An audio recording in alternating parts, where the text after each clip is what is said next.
right, so here we are with this hymn. Johutro Agni Prathamah Piteva Ilaspade Manusha Yat Samidhah Shriyam Vasano Amrito Vicheta Marmrijeniyah Shravasyah Savaji. Oops. Yes. I opened one song. I will open another file. This. And here I will explain. This is first the Devanagari, then there is, as it should be in the Kramapada, in the Mantra Patha, and then we have Pada Patha. So split on the words. It's very useful because sometimes sandhis may mislead the meaning. So this, the last one is without sandhis, each word separately with separate accent. Sri Aurobindo says about this verse, fire is to us as our first father, and to him must rise our call when he is kindled by man in the seat of his aspiration. He puts on glory and beauty like a robe. He is our horse of swiftness, full of inspiration, to be groomed by us. He is the immortal, wide in knowledge. So, Johutra, interesting word, you met only here, you see in the dictionary only a reference to this hymn and nowhere else. It could be seen as the one to be invoked again and again, or constantly invoked, as a form of the frequentative prayer forms, because the first syllable is gunated. That's why I know that it is frequentative. So, Agni is first to be invoked again and again. I translate literally, like our father, Pita Iva, when he is kindled by the mental being or man, Manusha, Yatsamidhah, when he is kindled in the inner space of his aspiration, Ilaspade, in the pada, in the place of ira. So ila is used as the flaming or place of revelation. Sri Aurobindo translates here his aspiration, in the seat of his aspiration. Shriyam Vasanach, interesting form, wearing Vasanach, the glory. He wears glory and beauty, because Shri is also beauty, like the robe he puts on himself. It reminds us of the Isha Upanishad, yes? All this for habitation by the Lord, all this, the world, is to be worn as the garment by the Lord. So he wears glory and beauty like the robe. Amritach, immortal, conscious of all beings, Vichetach. Vichetach is the Vedic word which means whose consciousness is embracing all or moves in all directions. Vichetas. It's something close to Vijnana in the later language. So Vichetach will be in the Veda. Vijnana you will never meet in the Veda. Only Vichetas. So he is Vichetas, conscious or discerning, immortal, wearing the glory as his robe. Marmrijeniyah. He should be constantly trimmed or constantly cleansed by us. Shravasiyah, inspired he, Vaji. Vaji is the horse, the horse which is running to get the prize, the runner, yeah? And the one who possesses the Vaja, and Vaja is the plenitude. So I translated differently. He is to be cleansed and taken care of, for he is the one who has the power and knowledge and brings to us our plenitude, like the courser, and coursers, horses, those who are running for the prize.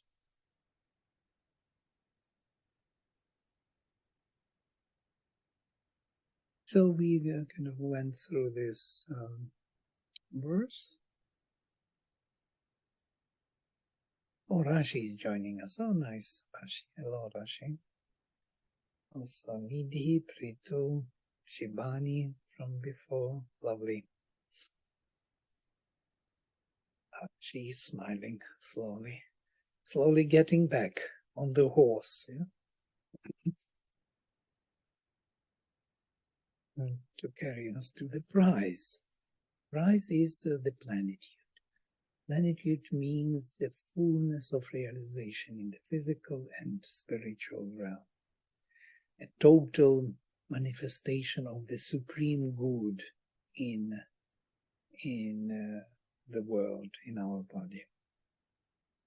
So, the Agni is to be invoked again and again as our first father, or should be first invoked again and again as our father, in the place of our aspiration, where our aspiration is flaming from the heart, by the mind, by the person who has the mind, or by the mental being, when he is kindled. So when he is kindled in the flame, in the place of our aspiration, he should be invoked as first as our Father. Shriyam Vasanach, wearing the glory, immortal, Amritach Vichetach, conscious of all the beings. He has to be taken care of.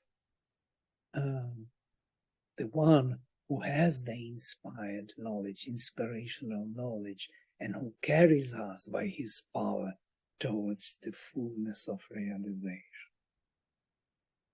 Take another verse.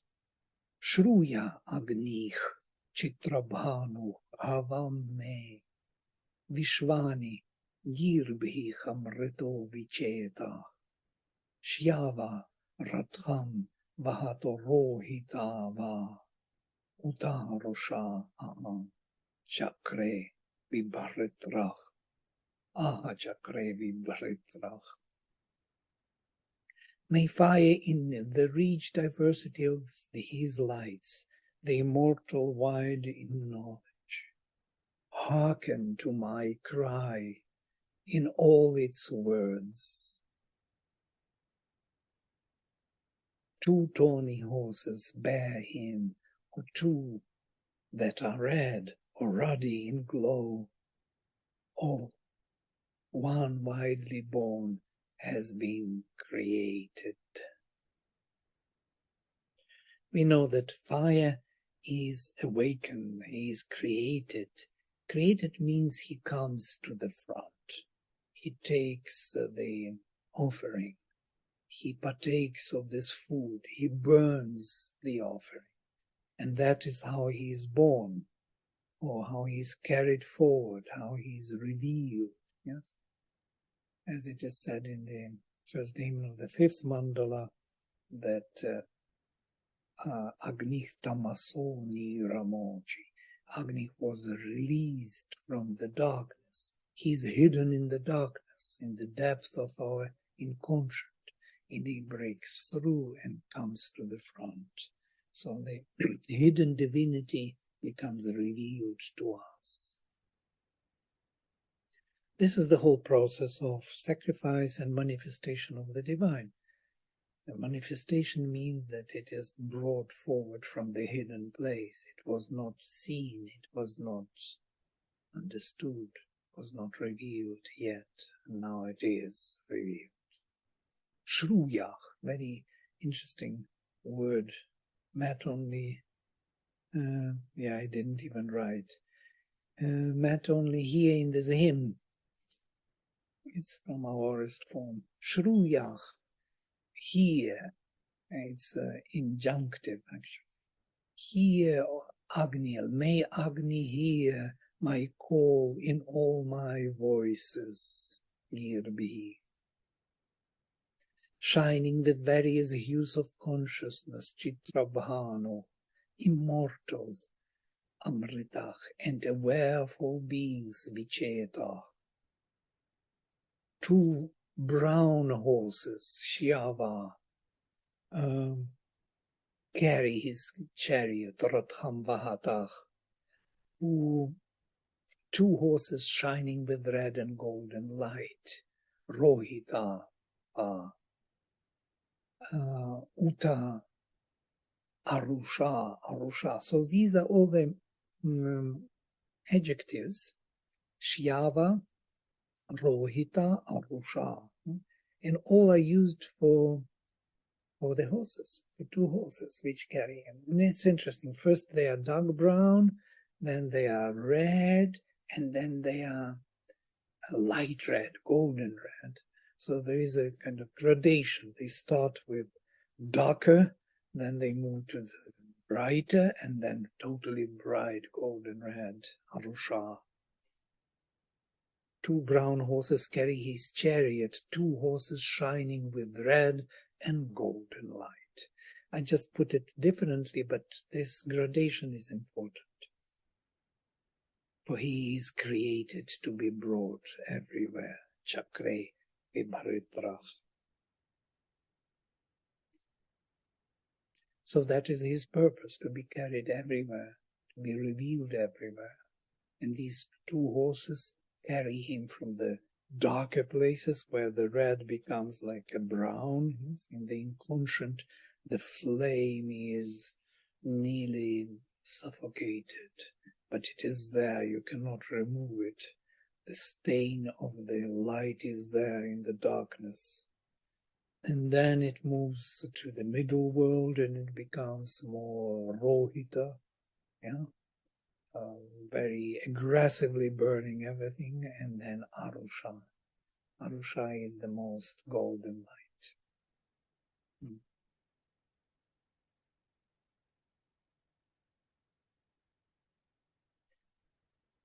And then, here, vocabulary for you in case you want to study. I will send you the files I always send.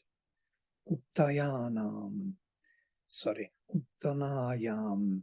ajanayan, sushutam bhuvadagnih porupeshasu garbha, shirinayam chit aktunamahobhih, aparivrito vasati prachetah. Now he is prachetah, not vichetah. Interesting. So these prachetah, vichetah, and sanchetah, they are all used in the same as samjnana, vijnana, and prajnana in the later language. Those who know those terms, it is useful to know.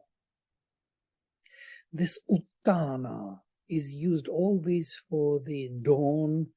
So uttanayam, in the wide spreading dawn, or the upward spreading dawn. I would add dawn, though there is no dawn here, but in all other places when you meet Uttana, it will be the mother dawn. So Sri Aurobindo even doesn't translate this as a dawn. They have given him birth in one laid supine. This is Uttana. She is supine. Who with happy delivery bore him, because she is pregnant. The dawn is pregnant with the flame. She bears him like a pregnant woman. The fire became a child in mothers of many forms. Porupeshasu garbhach. The thinker and knower, by the greatness of his light, dwells even in the destroying night, unenveloped unenveloped by the darkness. So even in the deepest darkness there is the flame. Of course, his horses which carry his chariot will be brownish color, yeah? Not golden totally, but still they will be there with their light. So interesting. Let's go word by word. Uttanayam. This is locative case. In the uttana, in the spread upward of the dawn. Ajanayan. They generate. They brought to birth.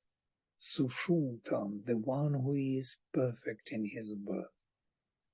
So they, the gods mainly, powers, the race of the dawn, dawn is their mother, in her brought him to birth.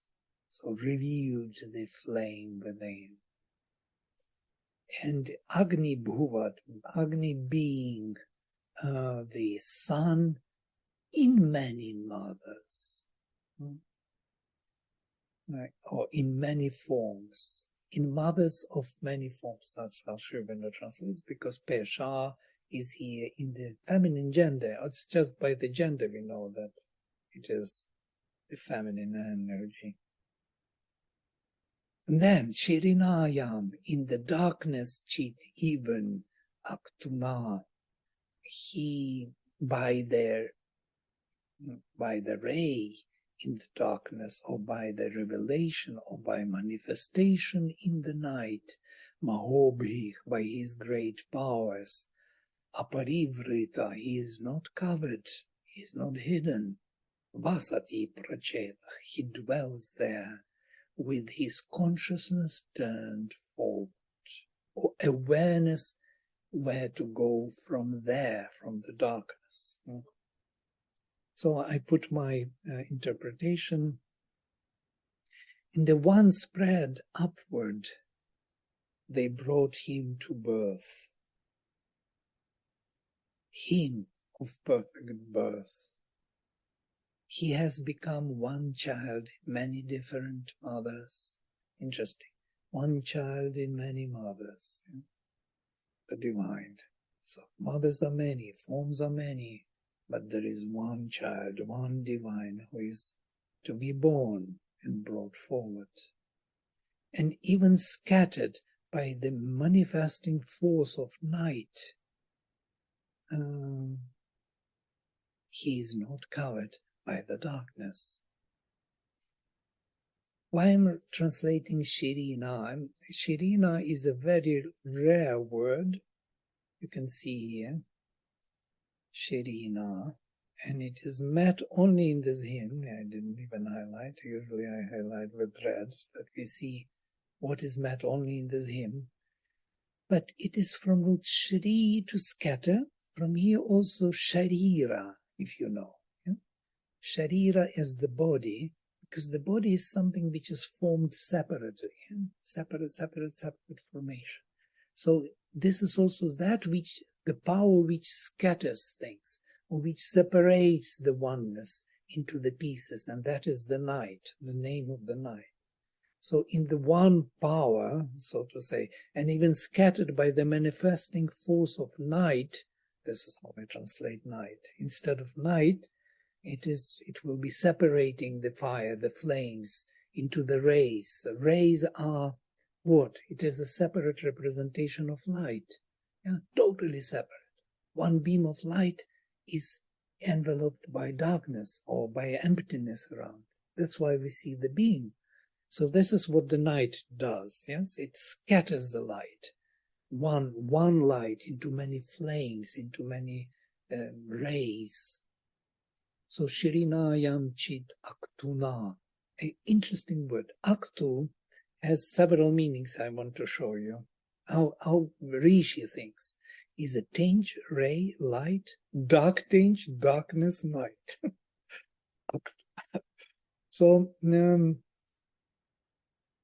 So if you think of what Aktu is, it is actually from this Vyakti. We have another word which you may know, manifest. Yeah? So manifestation takes place through both light and night. Yeah? And it is something which is being shaped, formulated in time and space. So night provides that environment of time and space in which the truth of the being is being manifested in a particular shape, separate shape. And this is Aktuna.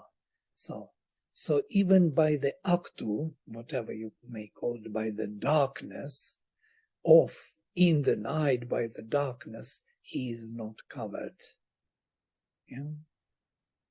Because by his great forces. So, and even scared by the manifesting force in the night, he is not covered by the darkness, and with his great powers, Mahobhi knows the movement forward. Pracheta. Interesting. So he is aware of what is to come next, where to go forward. Because in the darkness, where would you go forward? It's everywhere darkness. You don't see the path. There is no path to go. But he has it in himself, in his consciousness. He knows what is next to be manifested in the darkness. He is the creator of the path. Makes sense? Why we are saying scattered here? Scattered by the manifesting force of night? Yeah, because Shirina, I was explaining that the darkness is scattering the light, like the stars in the night. It is a scattered one light, yeah? The rays, the dark matter is here. And the light is also here. So that separation which she creates of the one light, of the one spiritual presence and being, is what we see, the starry night.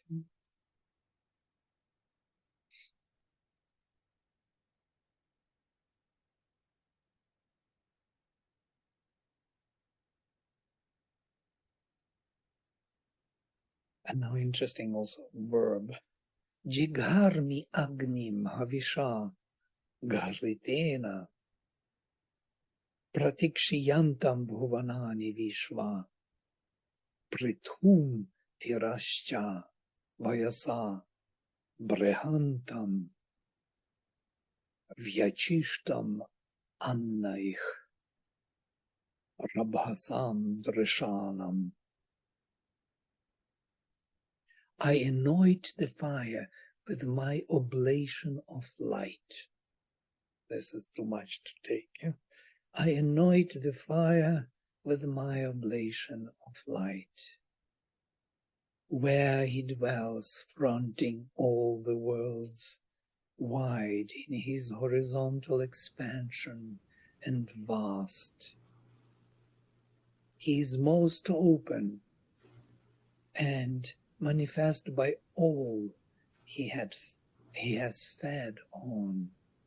He manifests by all he has fed on, seen in the impetuosity of his force, or there is a footnote, or in the violence of his rapture. Rabhas is the rapturous. Drishanam, Rabhasam Drishanam, seen as rapturous or violent in his rapture. This, what is interesting here is Jigharmi. It's from root Gri, from which Ghritam is produced. Yeah? Ghritam is that heated butter. When we put butter in the heated up, it becomes ghee. And ghee has two qualities. It has a heat in itself and light. So it is kind of warmth and light, yes, and immortality also in it, because it is indestructible. Yeah? Ghee is indestructible by time. It can stay forever. because there is no water there to make a decay. Only that substance, that fatness of the milk. So, jigarmi, I translate, I heat. It's from Gari. Make luminous and heat the Agni with the light of my mental clarity. Sri Aurobindo translates Ghritam as mental clarity. When the mind is totally purified, it becomes luminous. That is Ghritam. That is the ghee, because the ghee is the product of milk. Yes, butter. Butter, first milk, then butter, then ghee finally. So this milk is what cow is giving, and the cow is the mother, the Aditi, yes? She feeds us with this milk, and milk is sweet, and it is knowledge and delight. Enjoyment and nourishment, everything is in the milk. Then if you take milk and make butter, and then to heat that butter up, that it becomes clarified butter, that is the change of our mentality which holds the light. We can say the mind of light, as it were. It is by the mind of light, of my mind of light, my mind, mental clarity, as offering, as an oblation to the flame, I heat him up. I make him more luminous and more heated. Makes sense? So heat is making more heat, so to say. The clarity from above, so to say, from the light of the sun, which creates our luminous mentality, is offered to the flame rising from below and makes him rise even higher, as it were. Him who dwells in all the beings, fronting all the worlds, pratikshiyantam bhagavanani vishva. Interesting, I put it a bit differently. Him who dwells in all the beings, kshiyantam, dwelling, but prati, against bhuvanani vishva, against all the fronting all the worlds. So in every being there is a flame, but it is fronting something which he has to deal with the world, with the darkness, with that light, with the darkness with his light. So meeting the darkness with the light. Prithum, the vast one, Tirascha, and the one who is expanded, Vayasam, by his bias. Bias can be an expansion from root V to weave, like a tapestry through the space. Bias is also the age. Age, because age is that tapestry through time, yes? We live our portion of time. Brihantam, the grand. So I translate him who is vast and spread and huge in his expansion. Most spacious, vyachishtam, and mighty, by consuming material offerings, and thus becoming visible to all. So when he consumes the darkness and everything what darkness offers, all those hidden forms of divinity, he expands and becomes visible. He is released from the darkness. Yes? Tamasa, tamaso niramochi. But for that, he needs to consume the darkness. He needs to consume the offerings. This is the process of constant birth of the flame and changing all the forms. There are only 6 verses. Maybe I will finish and then we discuss. Yeah, you make your notes. If you have questions, keep them in mind. You can also interrupt anytime, so it's no problem. Avishvata. pratyancham jigharmi arakshasamanasa tajjusheta Maryashri sprihayad varno agnih nabhim rishe tanua jarbhurana. I anoint him where he moves, fronting all things on every side. Avishpatah pratyancham jigharmi. Jigharmi, Sri Aurobindo translates as anoint. It's interesting because anointment is done with the clarified butter or with the ghee or with the fat or with some moisture which is making you clearer or brighter. Yeah? So this idea of anointment, because it's usually done with some oils. Yeah? Interesting.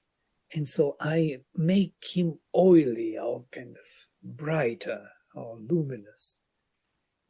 I anoint him with where he moves, fronting all the things on every side. Avishvatah pratyancham jagharmi. And then he translates very interestingly. Let him rejoice in that tad jusheta, with the mind manasa, that withholds not the riches. Arakshasa. It's a very unusual translation for arakshas. Arakshas is actually something which is not scaring away. Yeah? But he says that which withholds not the riches. There is something to think. And then he has a footnote, or with the mind without the will to injure. This is more typical. Yeah? But this withholds not the riches. Interesting. We will discuss this. If you have some questions or some ideas, I would love to hear this. None can touch the body of the fire where he plays in his desire of the hues of light, or, footnote, with his desire waking hue in his strong and glorious beauty. Very ancient language, unbelievable. I do not know. 7 or 8 words are met only in the hymn, and because it's one of the oldest mandalas, yes, of the oldest language of the Rigveda. Rigveda is old, but this one is even older than the oldest. So I hit him up, who is turned to all directions. May he rejoice with his kind mind, my offering. With his kind mind, my offering, maybe enjoy rather.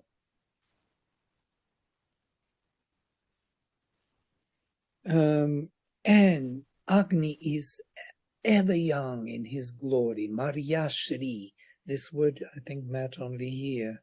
Yeah, you see Maryashri only in this verse. Adorned as a lover or suitor. This is just somebody put some translation because how else would you translate the young glory?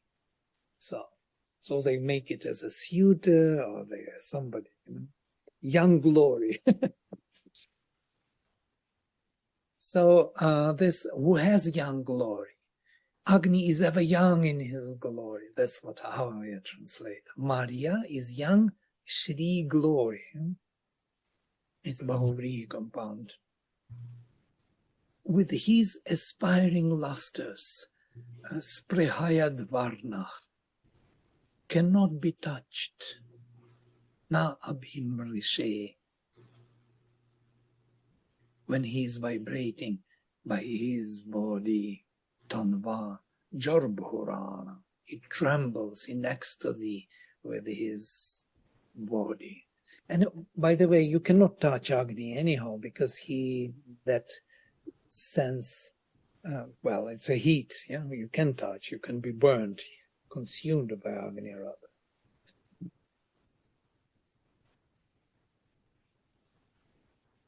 So, avishvatach pratyancham jigharmi. I clarified, or I bring more clarity with my purified mind to him who is revealing himself in all directions.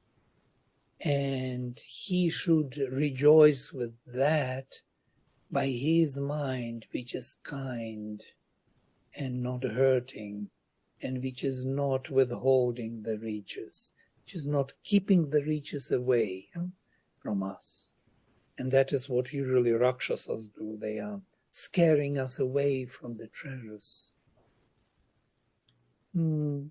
He whose glory is ever young, whose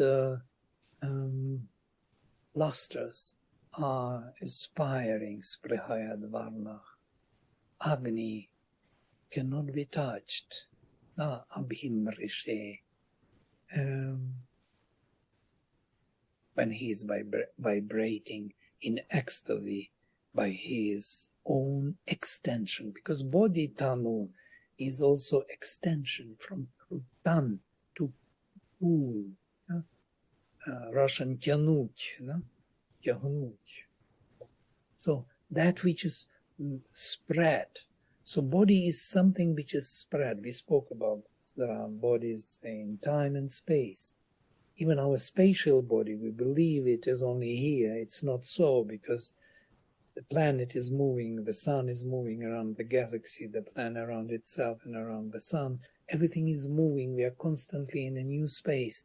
And that extension of the physicality which we carry is our body. Our body is not only here. It was there just a minute ago, and it will be there in a minute, somewhere else in a new space. And as we know, sun is flying with the speed of 1 million kilometers per hour around the center of the galaxy. So you can imagine 1 million kilometers. In 1 hour we are gone, 1 million kilometers away from the spot we were, recognizing ourselves as this separate body. So where is our body, actually? It was there, and just now it's gone, and it is coming. And so this is the extension. It's a very clever word to say for the body as the extension. Dynamically, it has to be understood. And then the last verse, and we will stop. Jneyach bhagam sahasano varena tvadutaso manuvad vadema tuadutaso manuvad vadema anunamagnim juhua vachasya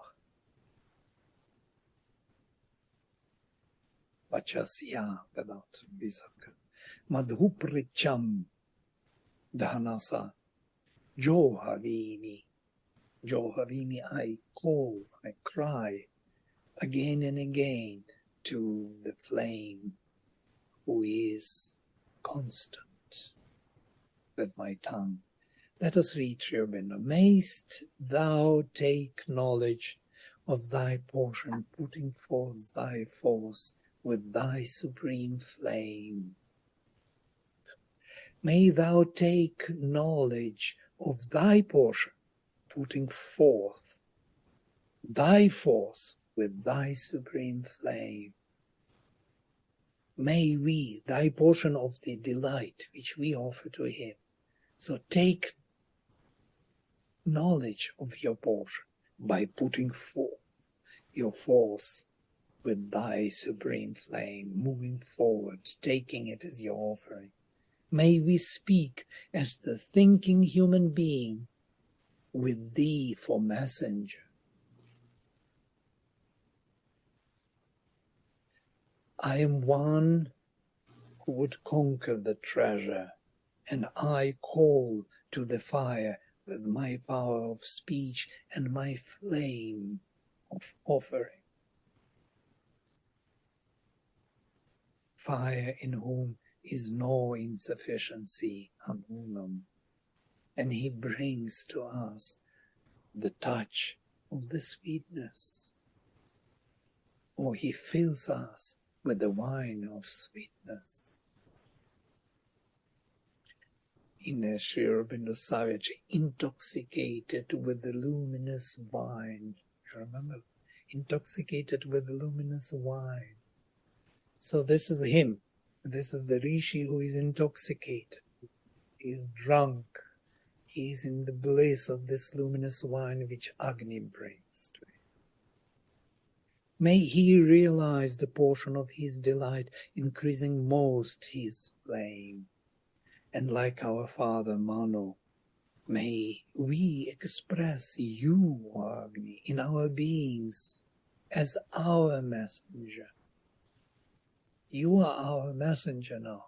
Our soul is the messenger, aspiring to gain the spiritual treasures.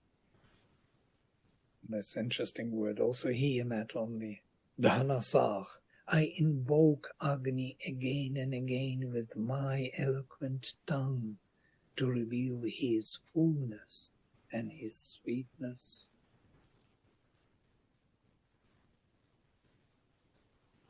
So these are the hymns, yeah? You don't have them anywhere else of this kind. Where do you have such a literature? Who speaks this way? We are overwhelmed by the flame. All right, I will stop here, and if you have any questions or would like to discuss something, please go ahead. I want to... Okay. Somebody. Yeah, go ahead. Shakti. There is in hymns very often there is mentioning treasures, riches, all this, like in previous shloka we were looking, not in riches he doesn't want. I didn't understand. What does it mean, this riches and treasures? Yeah. They are luminous. I mean, it is spiritual. Yes. Yeah. And not only spiritual, all treasures. When the spirit manifests, he changes our utilitarian life, of this outer life, which we consider to be difficult, because it resists the spirit. That's why it is difficult. If it would not resist, it would be flowing, or it would be easy.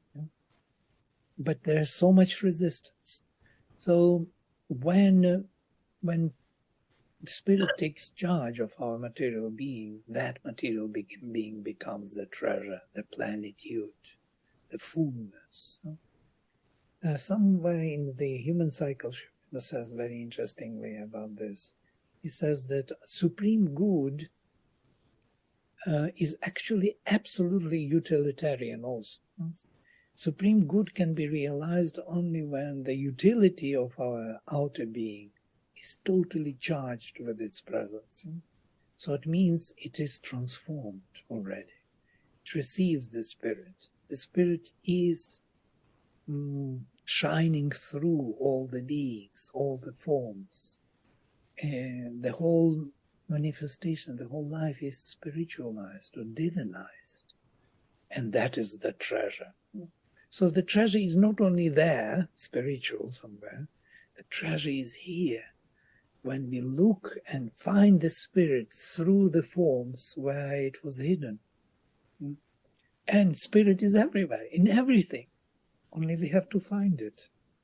We have to take that trouble to look for it, to flame it there. That the flame will help us to find the divine behind every form. So does it mean then we have to sacrifice on every moment to the flame to be able to reach some treasures within us and to find, to settle every time whenever we feed the fire, the Agni? So he helps us as a vehicle to uplift us and to help us to reach where we are aspiring for. Yes. How is it? It's his role, basically, of Well, Agni. he is the divine in manifestation, mortal among mortals. So invoking him, flaming him, kindling him, yes? What are we doing, really? We are kind of orienting ourselves to find him everywhere, in many mothers, yes? So he is the one son in many mothers. Actually, it's very close to what Christianity speaks about, the only son of God, because that is the only son in many mothers, who is the divine being born here, have to be manifested in many forms, because mothers give you different forms. Well, we have to kind of go with this and understand what we are looking for, why we are aspiring for something. What are we looking for? Can't we live just normal life without going anywhere? It seems we can't. We have to go somewhere. We do not know why. Something is burning, pushing. So we go, we meet, we think. And so sometimes we are exhausted and we feel, no, enough is enough. I want to rest. But that is, I think, a wrong impression. Some kind of. But still, we always move forward. The moment we have a little energy, we want to go. It's when we don't have energy, we want to rest. So that is the energy which moves us forward. Where forward? Only he knows, because he is Prachetach. He knows the movement forward in the darkness. We don't know. He leads us forward. What do we know, really? Look at us.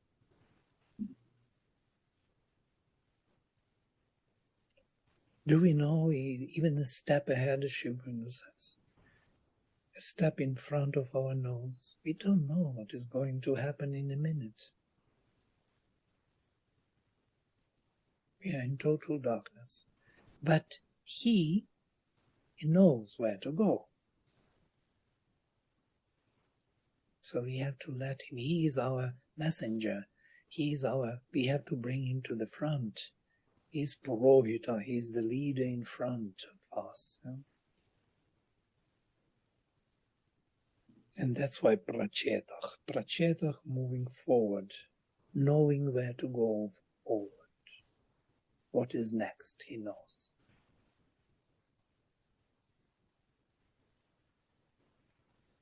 And we think we go because we want to. We don't know why we go. We just go there because something in us felt like going there. Something in us felt like saying something or meeting with someone and whatever. We just explain to ourselves in this way. But there is a fire burning within, determining all our activities. I have another question. Sorry, one more. How is it, or energy of Agni, I don't know, the creative energy and energy of the fire, sacrificial, this energy, how they relate? Is it the same nature of the energy when you create, when you are so inspired and you're going forward for some creativity? How is it? Where the Agni here? Huh? What do you think about this? You have some thought, because the formulation of this question already kind of implies some thought. Because energy of Agni is require kind of, maybe it's not wrong, it's wrong word, sacrificial something to feed him with, to invite and kindle him. So I have to give him something, then he is kind of becoming a big flame and guiding me forward. And this, but the creativity out of this, some result of my action is coming. So I create things. I'm not just burning them out. I don't know how to Yeah, you think to that your fire formulate is it. only destroying and burning and then there is nothing left. It's not like Eating. No, no. No, there is, of course, there is a result of the action, definitely. Sri Aurobindo So, beautifully describes this in the human cycle. He says that whatever we do outside, all our civilization, creation, whatever we think has a value, all the activities are needed only for one reason, for revelation of the divine properties from within. Yeah? So to let fire go to the front. So we believe that we created something important. This is not at all the thing. It's while doing that, we were becoming more and more aware of something, of ourselves. We learn about ourselves. Gita says the same, sarvam karma khilam partha, jnane parisamapyate. All the knowledge, all the action without remainder ends in knowledge experience. So we act here because we are looking for ourselves, for the divine within.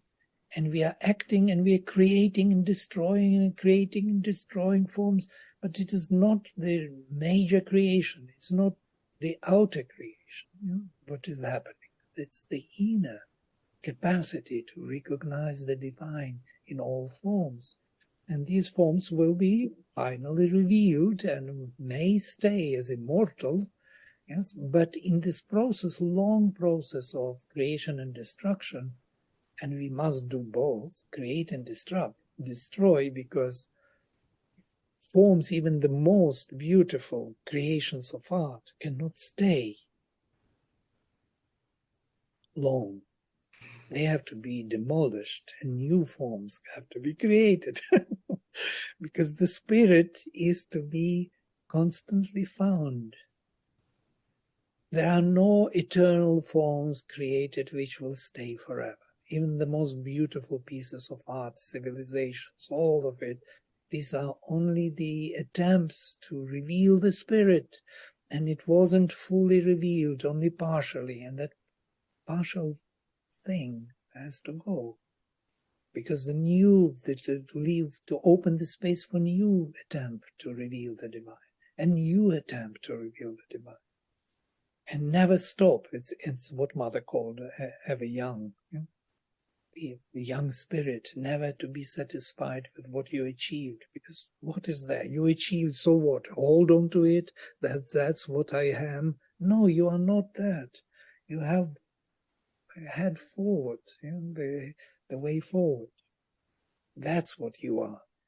Mother says, look into the future, forget about the past. There you are, there you have to go. That is the flame. It cannot be satisfied with anything but immortality.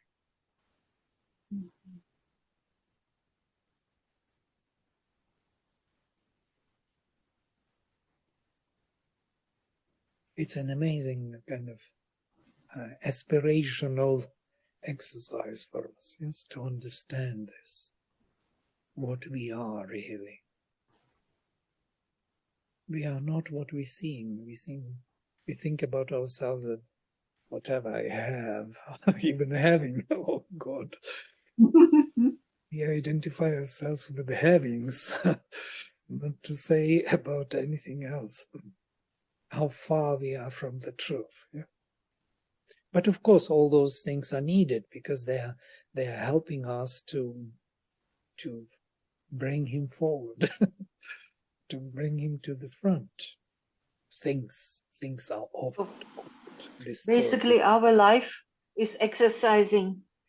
Every time we are doing something, creating, destroying, it's exercising to go deeper or higher within ourselves and reaching that flame which is unreachable, basically somewhere far away. It shines to us and say, please come closer, come closer. Use your inner fire, your inner growing. And so isn't it, there is an inner fire which has to reach the outer fire and to unite with the Agni and being one in the end somehow. by exercising in our life, kindling and growing and feeding our inner fire, we can reach somewhere to the global fire, actually. Aspiration, maybe. Yeah. Nuclear And fire. everything. Oh, come on, no, please. Outer fire. Right. No, you know what I mean, I guess. In a Yeah. way, it's very close to that, nuclear. But somebody asked the mother. Oh, no. Somebody asked the mother that, but if somebody will press that red button of nuclear war, what will happen? It's in agenda, actually. The mother says then supramental manifestation will start. Oh, well, I have no answer for this. I don't believe in the outer fire as separate from the inner. Truly speaking, I believe only in one fire. But there are different carriers, so to say, of fire.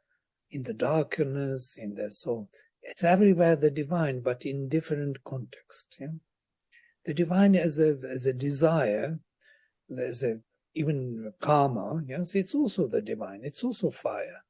But it is in a specific context where it plays specific role. So there are many roles, infinite kind of levels upon levels. But this force is one. The child is one in many mothers. And mothers are many on all the levels, from the lowest to the highest. And many formation forces which will form the fire in a particular way and deal with him in a particular way. But he is one, the divine, who wants to be born here, who wants to be I many. Yes. I've been thinking about this. I anoint the fire with my oblation of light. It's something, it is too big. But after this discussion that Shakti started, I am feeling now, I mean, it's coming, it's like I'm able to understand maybe an iota of it, is in the sense that the whole talking about creation and, creating and destroying, or the work or the aspiration and activity, everything that we're putting forward is my offering, my oblation of light, my creation of light. And each time in that heat, I'm getting more and more clarity, like my mind is becoming more clarified. So I reach little higher when I create and offer the next time, as in higher meaning closer to that eternal fire. So it's because my whole concentration was on this clarity of mind, this clarification of, the ghee, the ghritam you were talking about. Because I keep coming back to, okay, everything that we are hearing and doing, how do I apply it in my living? How do I put it in my living? So now I feel that it's through the creation and the destruction, we are becoming more and more clarified and becoming closer. Actually, the manifestation outside should be, or any system for that matter, any structures which we use as a tool, or the walking stick, as it were, it needs us to walk forward, yes, to move forward. These are the steps on the way. But you can't say that those steps have to stay and you will stick or will sit on that step, forever. So you have to go forward, move, create another step. Step by step, you move somewhere and you become someone. And so all this, even if you think about these civilizations, take 10,000 years back, which is a very short time, where are all those creations? None is left. Where are all those people? Who is, even 100 years back, take 100 years back. Well, take 10 years back.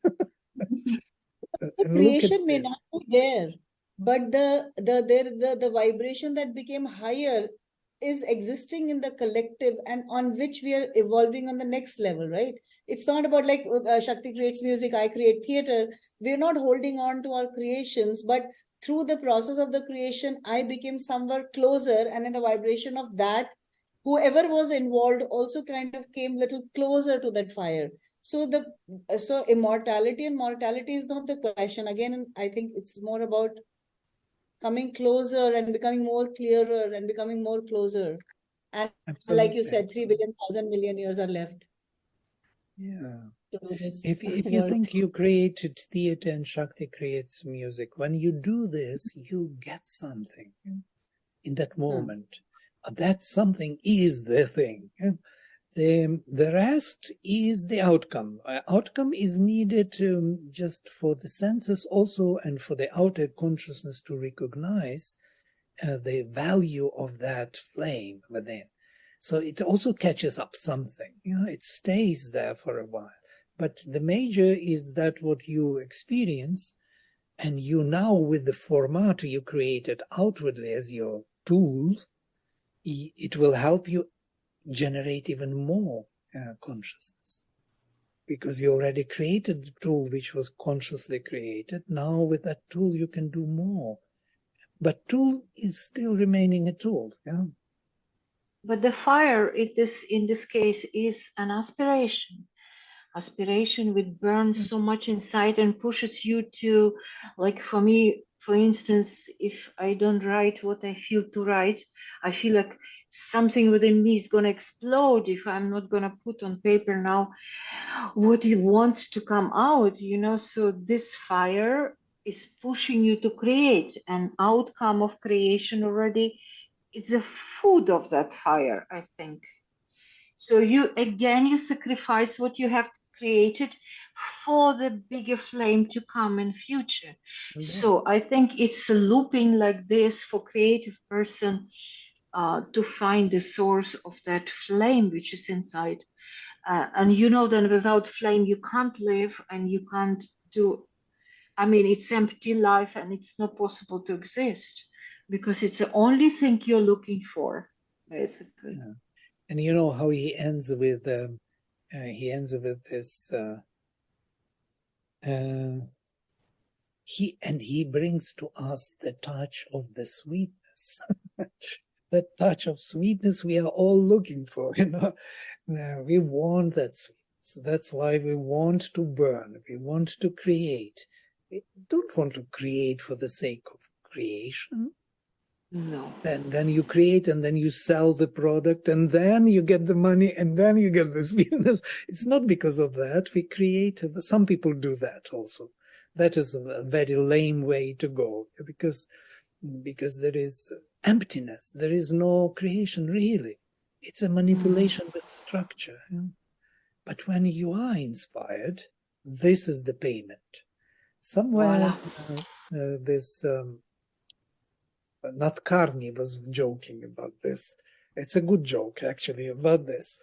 He says, somebody was asking him, but why? I'm aspiring for the truth. Why don't I get some kind of normal life? Why all these idiots get their life good, and I, who am the true one, don't get it?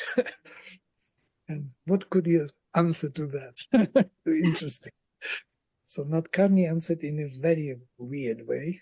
He said, you see, those who live there and fight for that thing what you want, they get the pills from headache, from heartache.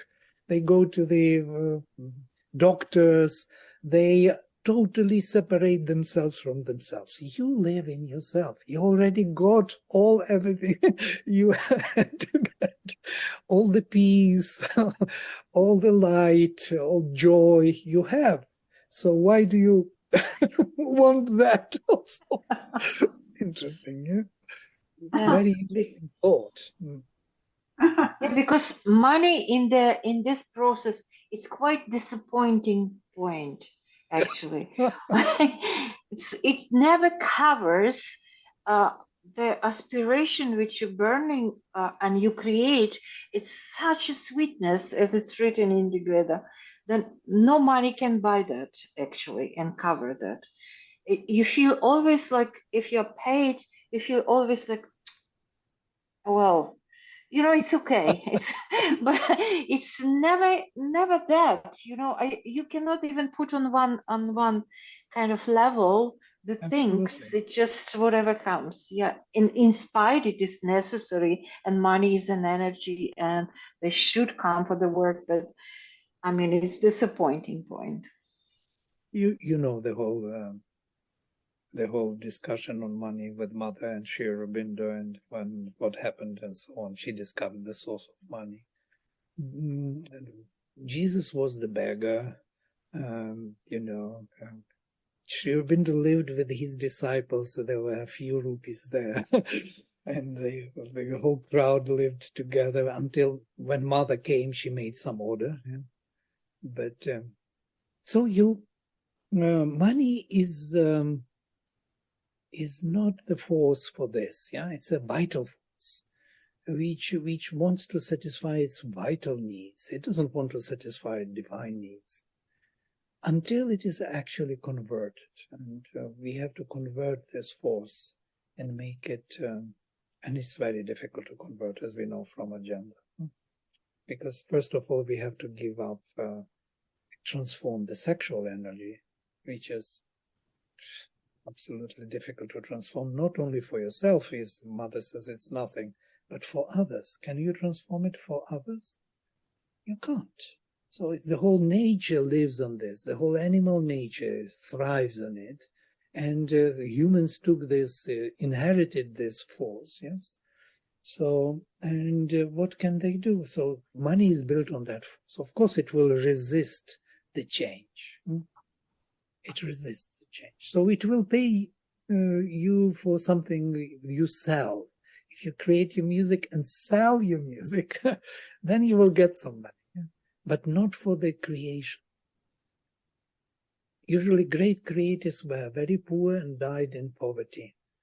And so that's the case. Welcome to our world. Rashi is disappointed. I've just decided to give up everything and fully move to Auroville. And it's so difficult here for the last 1 year.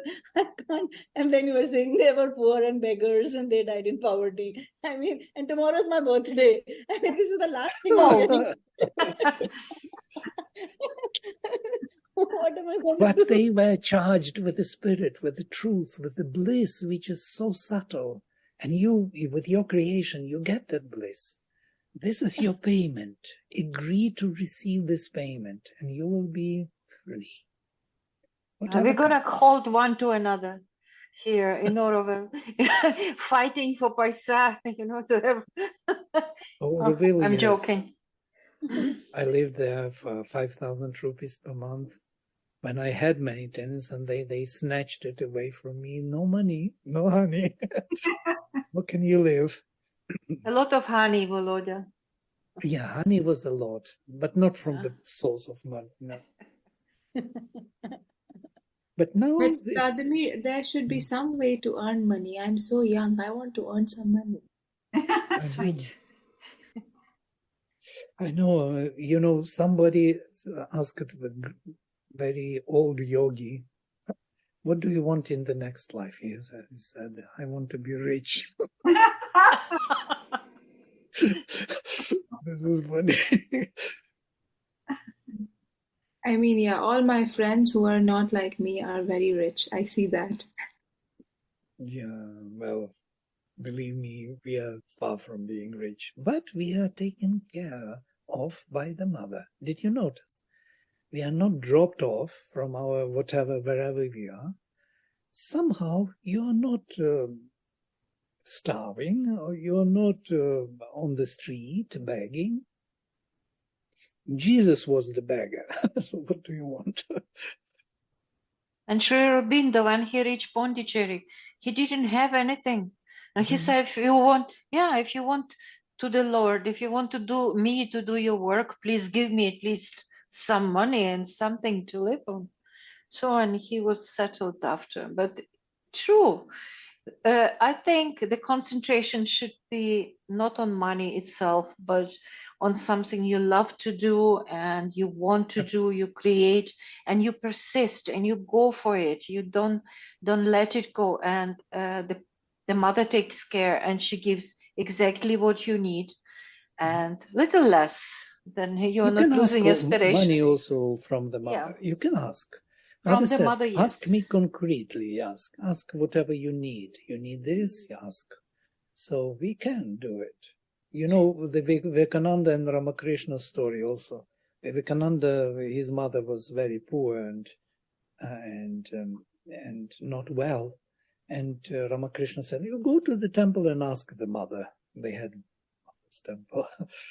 And every time we went to the temple, he just was there, and then he comes, so did you ask?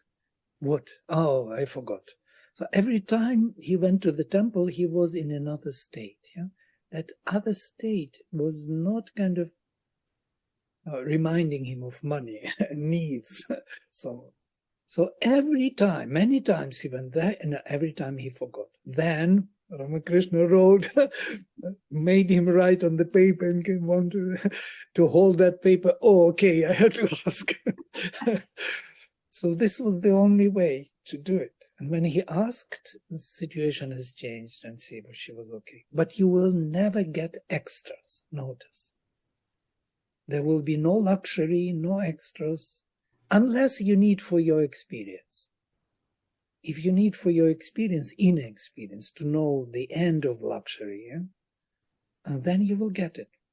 Like myself, I got for 5 years, I live here in the United States, and there's a huge house, 300 acres land, I can walk, everything is given. It's unbelievable. I would never earn this ever.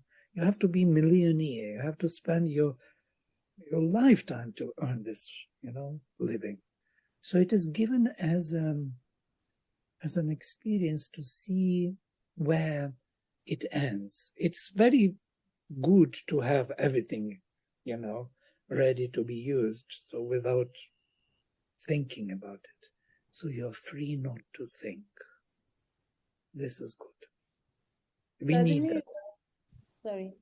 Yeah. So on this, my question is that whenever I feel that whenever we ask from our limited intelligence, and we are asking of that infinite intelligence. So would that already not know? Like, I can never ask for anything because I always feel that they know better. So even if I want to ask, no, please, I need some money to make my play, and I can't say because I always feel I'm too small to really know what is it that needs to happen so that I grow. It can become an excuse, actually. I'm also like you, I would rather not ask anything. I can answer this, if you allow me. Yes. So one Jewish man was asking the God, please let me win the lottery. Please. She doesn't ask. All his life. No, he was asking. But Lord after was saying, in the end, he got fed up with this. Please go and buy the lottery. Yes. At least do that. Rashi, you're doing just the opposite as this story. You're buying lotteries without asking the Lord to. So ask and buy the lottery. You're so right. It's so interesting. Asking itself is so difficult. Like for me to ask for anything material is like I'm cheating or doing something wrong. It's like so weird. I can't ask. Like for example, I needed funds to study, and then I was like, I need to raise funds if you want me to study. Just help me, and then it somehow worked out. But for me to say that I need money, I need money for this, for that, I just can't. You will not get luxury, you will not get extras, but if you really need something and you ask, you will get it. It's as simple as that. But if you want to be, I want to be a millionaire, then sorry. Millionaire in paisa you will be. Million paisas. So we need to understand that what we are here for. This world, as Sri Aurobindo even says, that you have to build the system, and once the system is worked out, you have to demolish it and build another system. We are building ourselves and the tools to move forward. Yeah, we need those crunches, but we need them for different path of. We need different types, different tools. You cannot keep the same tool and walk the whole way. Yeah? So we need to adjust every time. So It's quite obvious. All right, let's stop here. So we finished book 2. We will start with book 3 next time. Vishwamitra. Great. Vishwamitra Mandala 3. Hymn number 1. Boom. That will be something. All right. Om Sarve Bhavanto Sukhinaha Sarve Santo Niramaya Sarve Bhadrani Pashyanto Ma Kaschit Dukkha Bhavet. Om Shanti Shanti Shanti. Shri Gurubhyo Namaha. Hari Om. Hari Om. Oh.